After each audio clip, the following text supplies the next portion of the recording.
ചെറുക്കന്റെ മുടിയും കോലം കണ്ടില്ലേ? ടാർസനിലുണ്ടായ മൗഗ്ലീനെ പോലെ.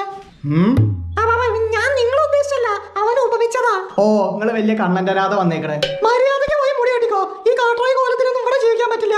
വെട്ടില്ല, എന്ത് വന്നാലും വെട്ടില്ല. കാണാൻ ഒരു കോലമില്ലാത്തോണ്ടാണോ? ഒന്ന് വൃത്തിയായി വെട്ടിക്കൊണ്ടുപോവാ. ഇല്ലാന്ന്, ഞാൻ ഇനി വളർത്താൻ പോവാ.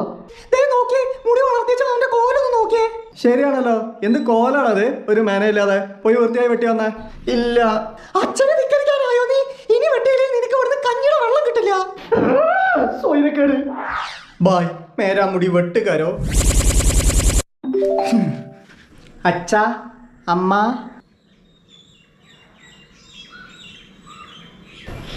ഹാപ്പി ആയില്ലേ?